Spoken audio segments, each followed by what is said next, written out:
size for everything that comes in his way, and I think that he will have an opinion about that.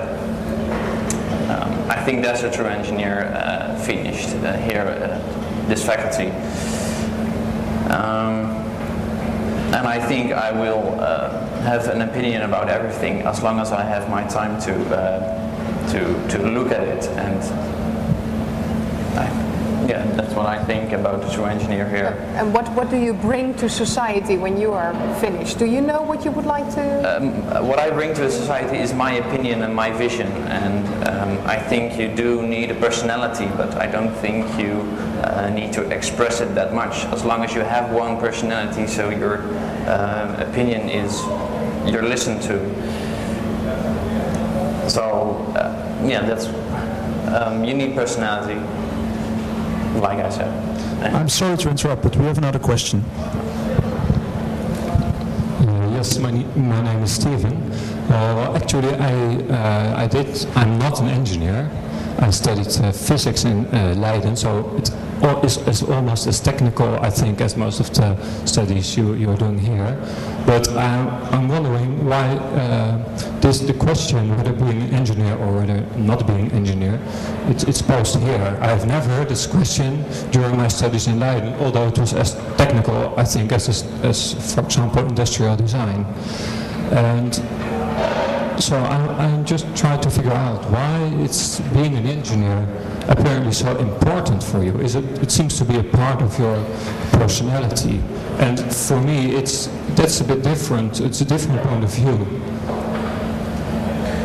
Okay. We're not talking about why it's important, but we're talking about why do you want to become an engineer. Oh no. We're talking about what is an engineer.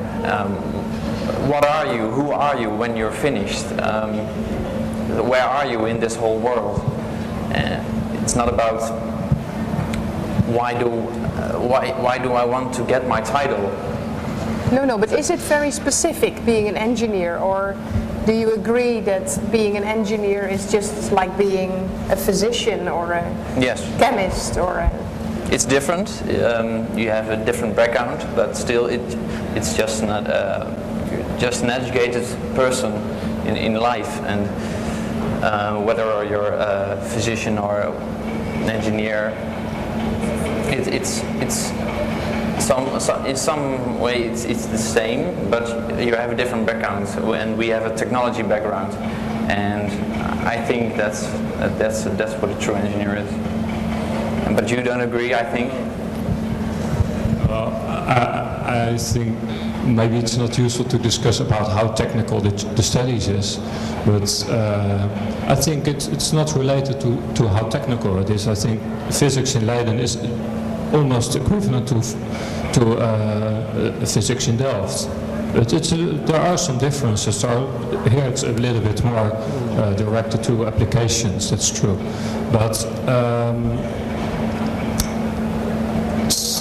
apparently here it's being an engineer is most of people here seems to be proud of that, and I think that there's no problem, but people distinguish themselves by saying, well, I'm an engineer, and I wonder where this difference comes from. I think it's not really in the studies. I think it's in the way you think about yourself. Okay, that's interesting. Did you want to comment on that? Well, I think the main thing is that, for example, in architecture, for a few years ago, they didn't have math at all in the curriculum.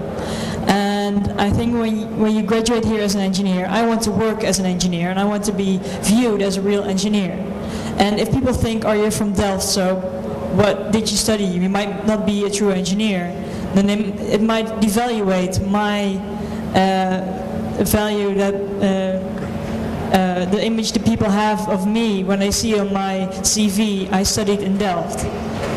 So I think it's the image that people have of Delft that you want to be an engineer. But what do you think is an engineer? Or I think the engineering part of industrial designing is the math part, the technical part.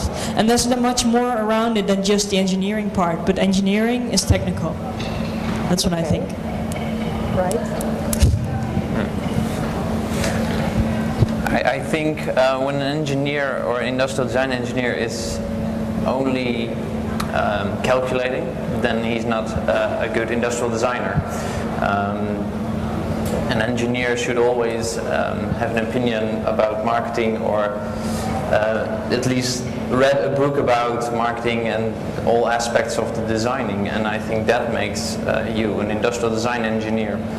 Okay, but I think it's an interesting question. I mean, your question is also, I think, why are you so proud to be an engineer? I mean, what makes it important to say to the world, here I am an engineer? Well, first of all, personally speaking, I really don't think it's that important for me to say, hi, I'm an engineer. Well, you can call me a product magician or whatever. It's all right.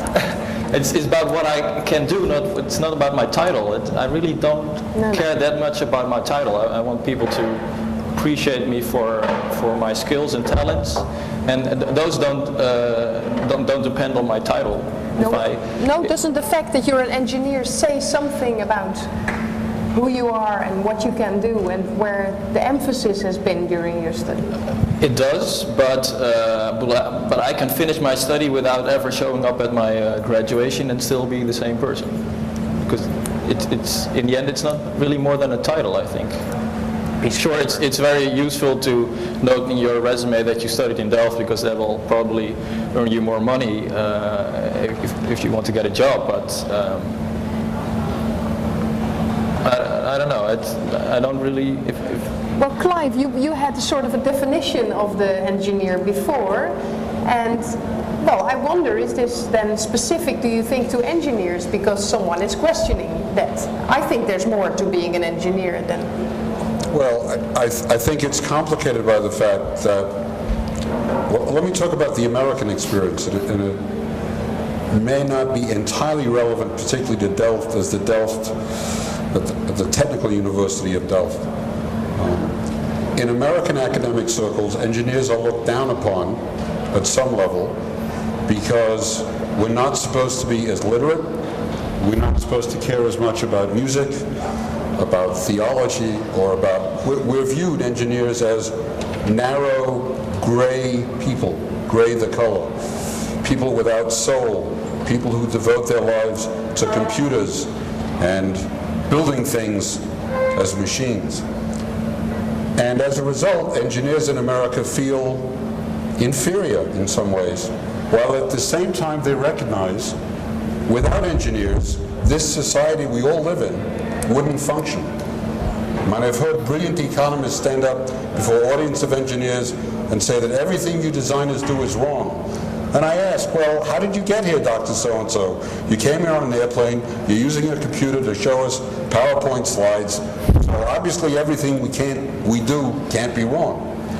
But that's part of an image. On the other side of the coin, we are all here people who are investing years in training and education, both, to learn to do some very difficult things, to master some very difficult skills. Some of them are like what are taught in physics departments, no doubt. But what I think, to go back to the question you asked, what I think about me as an engineer is not that I just have these skills, but I can do something with them in a larger segment of society. I didn't, by the way, expect to get that all in college. Okay. I'm a product of my parents. I'm a product of my grade school, my high school. I'm a product of many interactions, mostly interesting and unfortunate, with clergymen of various stripes. But I'm a product of a whole variety of things. And what I learned in school is necessary. I've said this before. It's necessary. But it's not the limit of what defines me. It's a piece. I'm an engineer. I'm a father. You know, I'm a husband. Sometimes I'm a good husband. Sometimes I'm a lousy husband. Sometimes I'm a cook. Sometimes I go run meetings. You know, I'm a lot of things. Okay, Jelle. Sorry. Yeah, There's a question. No, it's not so much a question as a comment on what you're saying about non-engineers looking down upon technical engineers. I think it's the same in Holland. There are politicians who are saying we need the knowledge economy, we need the knowledge engineers bring us, but on the same time they're in the basic education and the high school, how do you call it? There's a very large emphasis on the alpha sides, the history, geography, languages, and they're all saying physics is hard. They're trying to stimulate us doing it, but on the other side, it's they're looking down upon the people who do it. They're saying they're geeks. They are no. And I think that's. And why is that? Do you think? What?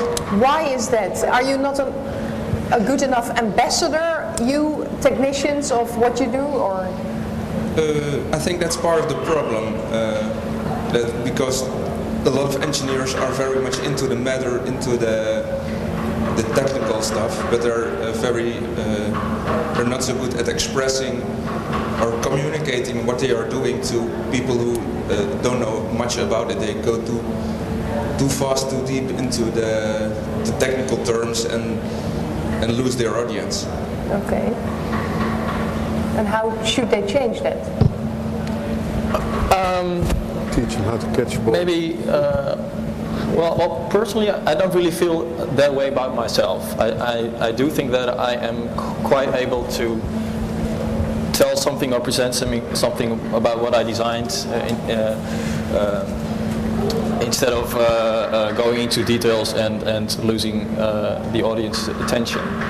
So I'm not sure that counts for every engineer or industrial designers in general.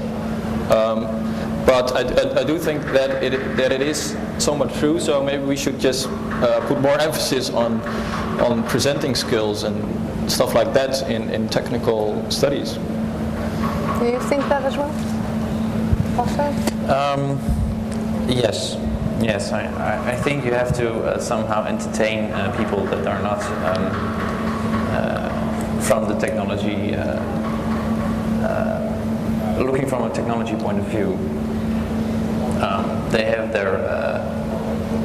their own education,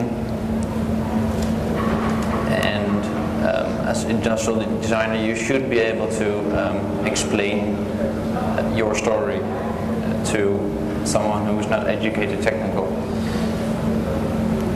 So I agree with Patrick. Okay. Are there any more questions from the audience? If not from the audience, then there's a question from me. Okay, go ahead. I just want to go back just half an hour ago about what JD said. You said that you were some kind of proud of Patrick, that he didn't know what he wanted to do, that he didn't have any ideas about after his study. But on the other hand, you say that here at the TU Delft and at other universities, we need to stimulate to people to deploy themselves. Why is that? Why that you want to stimulate them, that they get a vision, that they are thinking about things like that?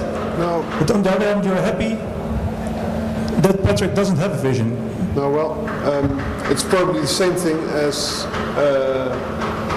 Hasso and Patrick just mentioned. When it comes to kenniseconomie, it's an empty word.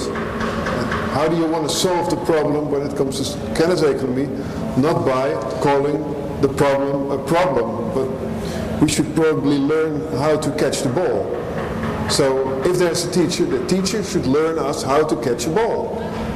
So instead of explaining what a ball is or what catching is, they should learn us how to catch the ball. So if the Prime Minister wants us to get this kenniseconomie much better in this country, then learn us how to catch the ball. And that's his problem. That's the problem with